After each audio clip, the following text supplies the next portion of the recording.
If I was to try and summarize it in one sentence, it's a subconscious psychological thriller about a man in an imaginary love triangle between his dead wife and a fantasy sex goddess.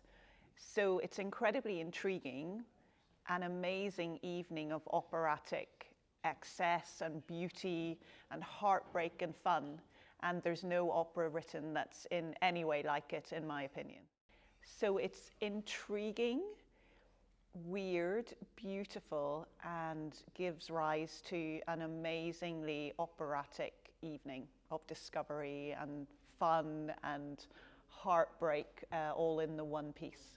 It's a really interesting opera thematically because it's a very human story, even in this amazingly weird, strange, crazy plot. It's fundamentally about how do we in life let go of people we love very much and move on in life, and move on in a life that may be different but still find joy and hope and beauty in that life. So I think it's very human, very relevant, and very moving.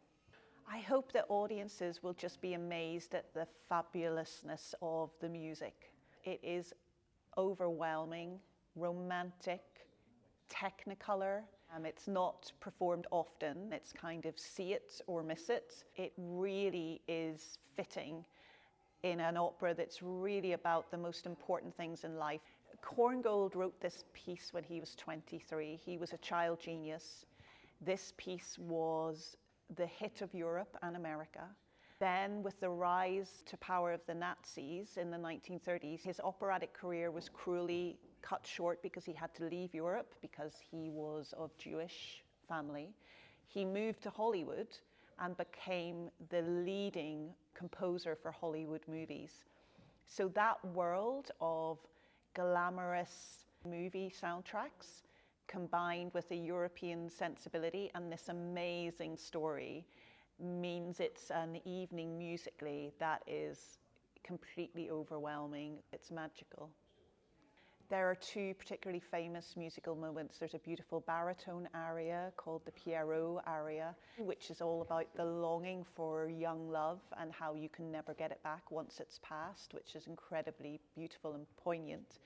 There's also a beautiful duet, which is the song of a dying lover to their partner, which is a motif throughout the piece, which is very important.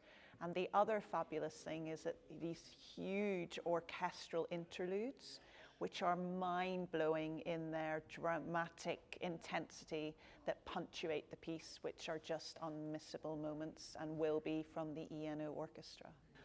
I think The Dead City is a story for the 21st century because it's about all of the things we as human beings have to confront. It's love, death, it's falling in love with someone as soon as we meet them, whether we should or not. It's about things that we face at moments in her life. It's incredibly modern, and I think that's the real excitement of doing these pieces. This piece was such a hit when it was first done in the 1920s and 30s, and then it fell into obscurity.